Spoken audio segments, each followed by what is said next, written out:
Episode की starting में हम रोकरो के कैटाक्लिस्म किंग वाले रूप को देखते हैं जो काफी बड़ा होता है। आगे वह शहर के बीच में आ जाता है जिसे देखकर सभी लोग हैरान हो रहे होते हैं। इधर बेनियो को होश आ जाती है तो वो बाहर आती है जहां मयूरा और ग्रेनी वही टीवी पर न्यूज देख रही होती है जिसमें रोकरो के बारे में कहा जा रहा होता है कि पता नहीं वो क्या चीज है, पर खतरे को देखते हुए क्योटो शहर को खाली करने का आदेश जारी किया गया है। मयूरा कहती है वो केगारे शहर पर क्या कर रहा है, तो बेनियो उसे देख कहती है वो केगारे नहीं है, वो रोकरो है। तो ग्रेनी और मयूरा हैरान होने लगते हैं। फिर बेनियो वहां से जाने के लिए निकल जाती है जिसे देखकर वे लोग कहने लगते हैं कि तुम कहाँ जा रहे हो, और उसे न जाने के लिए कहते हैं। पर बेनियो हम साथ में आएंगे कहकर किनाको के साथ वहां से निकल जाती है। किनाको गाड़ी को कंट्रोल कर रहा होता है। फिर हम हेड एक्सॉर्सिस्ट को देखते हैं जो शहर में बैरियर बना रहा होता है, पर वहाँ मिकागे आकर उसे नष्ट कर देता है। कहता है इससे कुछ नहीं होने वाला,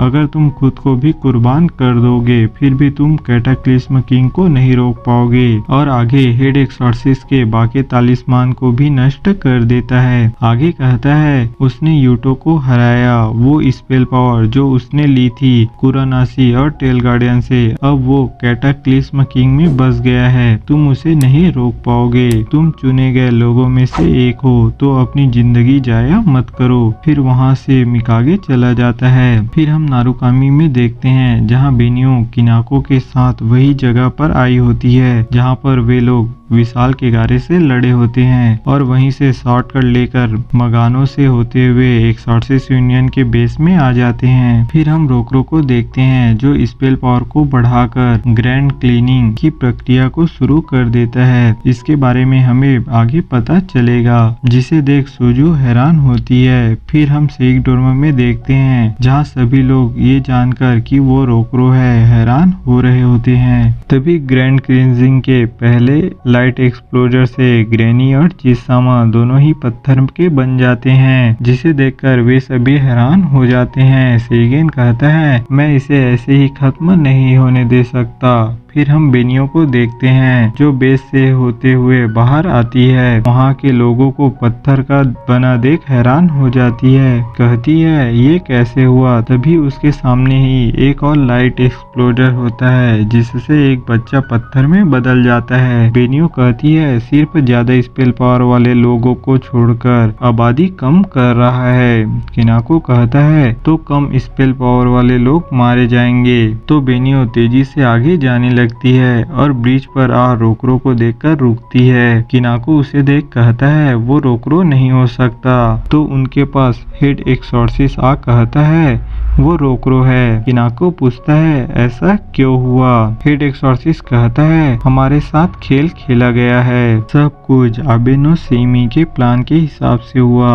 रोकरो और मैंने उसे रोकने की कोशिश की। और आगे मिकागे का छवि दिखाते हुए कहता है इसके द्वारा वे सभी प्लान रोक दिए गए। बेनियो छवि देख मिकागे करके कहती है तो हेड एक्सॉर्सिस्ट कहता है तुम उसे आबे नो सेइमी का क्लोन कह सकती हो, ये सब एक प्रोसेस का हिस्सा है। आबे नो सेइमी के शरीर को पुनर्जीवित करने का। मेरी ताकत कमजोर होने के कारण मैं उसे रोकने के लिए कुछ नहीं कर सकता।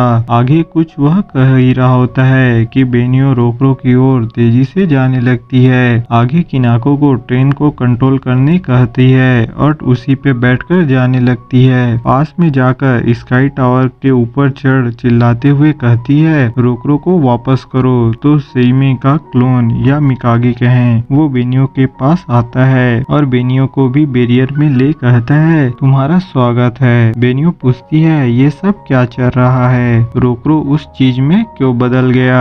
तो मिकागे कहता है तुम्हें इस तरह से पूछना चाहिए कि रोकरो ट्विन स्टार एक्सॉर्सिस्ट का हिस्सा क्यों है। उसका एनमाडो रोकरो कहा जाना, इंसानों जैसा फीलिंग होना और उसकी फीलिंग दूसरों के साथ बढ़ना, ये सब नहीं होना चाहिए था।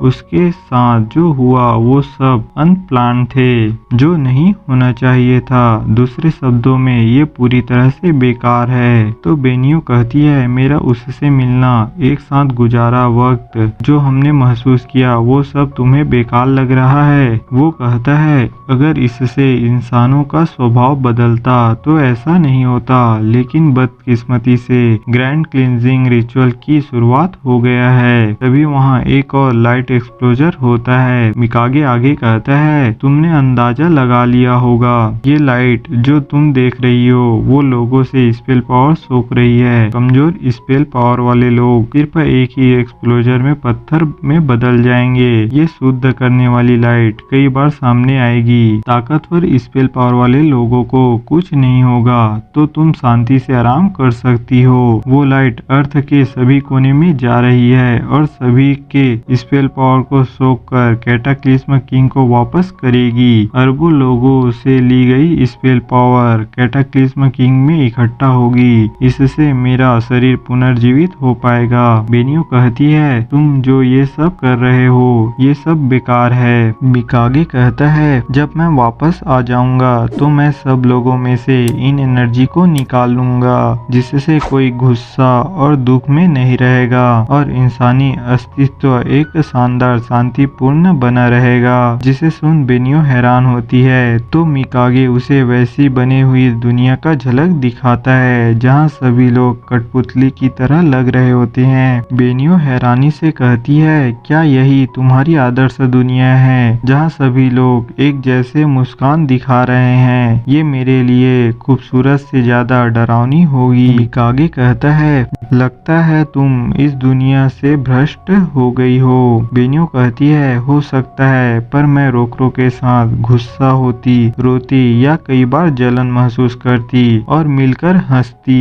मुझे उसकी वजह से काफी सारे भावना महसूस हुई। वो सब मेरे लिए कीमती यादें हैं, चाहे वो अब पवित्र क्यों ना हो। मैं फिर भी उन्हें संवारना चाहती हूँ। रोकरो को वापस करो, उसे पहले जैसे इंसान बना दो। मैं नहीं चाहती कि वो इस ग्रैंड क्लींजिंग का हिस्सा बने। मिकागे कहता है, गलत मत समझो, वो मेरे असली शरीर के पुनर्जीवन के लिए कर रहा है। एक बार वो हो गया, उसका काम हो गया, तो अगर तुम चाहो तो मैं उसे इंसानी रूप में वापस कर सकता हूँ, लेकिन वो इंसान बन जाएगा, तुम उसे फिर नहीं मिल पाओगी। बेनियो हैरानी से पूछती है। कागे कहता है, ग्रैंड क्लींजिंग मेरे असली शरीर द्वारा किया जाएगा। उसके लिए दो चीजें जरूरी हैं, आबे नो मियाशिरा, साथ ही साथ तुम बेनियो। जैसे बहुत से पौधे CO2 लेते हैं और ऑक्सीजन बनाते हैं, उसी तरह आबे नो मियाशिरा हजारों सालों से ज्यादा इन एनर्जी को लेकर यांग एनर्जी निकाल रहा है। वो एनर्जी मेरे असली शरीर में भेजी जानी चाहिए थी, पर वो सच्चाई में गई। उसी मंजिल क्योटो के आडासिनो क्लैन में थी। आबे नो मियाशिरा द्वारा निकली यांग एनर्जी तुम्हारे अंदर जमा हुई। असल में तुम एक यांग एनर्जी का कलेक्शन हो, तुम यांग एनर्जी का अवतार हो। तो किनाको, तुम बेनियो के साथ बुरा करने की तो नहीं सोच रहे हो करके कहता है, पर मिकागे उसे इग्नोर कर कहता है, जब मैं आबे नो मियाशिरा में सोया था मेरी इन नेचर की ताकत बढ़ गई है, मुझे सिर्फ तुम्हारी यांग एनर्जी चाहिए। बेनियो पूछती है, मैं ये कैसे दे सकती हूँ? मिकागे कहता है, तुम्हें मेरे असली शरीर के साथ इंटीमेट होना होगा। तो किनाको गुस्से से कहने लगता है, तुम किससे मजाक कर रहे हो सेइमे के टट्टू? तुम चाहते हो कि वो सेइमी का बीवी बने। बेनियो सामा जिससे शादी करेगा वो सिर्फ मैं ये नहीं कहना चाहता, पर वो छोटा भूत होगा। बेनियो कहती है, अगर मैं ये करती हूँ तो क्या रोकरो वापस आ सकता है? ये सुन किनाको हैरान होता है। मिकागे कहता है, मैं वादा करता हूँ। तो बेनियो सोचने के लिए वक्त मांगती है। फिर मिकागे वहाँ से चला जाता है। सीन शिफ्ट होता है। बेनियो अपने आप को एक कमरे में बंद रखती है। बाहर से किनाको परेशान हो रहा होता है। फिर हम बेनियो को देखते हैं जो रोकरो को याद कर कहती है, मुझे तुमसे वो शब्द सुनने थे, उस शब्द का यहाँ प्यार के इजहार से है। आगे कहती है, मैं जानती हूँ तुम भी मुझे यह कहना चाहते थे। कुछ देर बाद वो कमरे का दरवाजा खोल देती है तो किनाको आ कहता है, चलो उस सेइमी को सबक सिखाएं। पर बेनियो कहती है, मैं उसके साथ वो करूंगी जो वो चाहता है। तो किनाको हैरान होता है और गुस्से से कहता है, क्या आप पागल हो? आप ऐसे क्यों बोल रही हो? अगर आप ये करती हो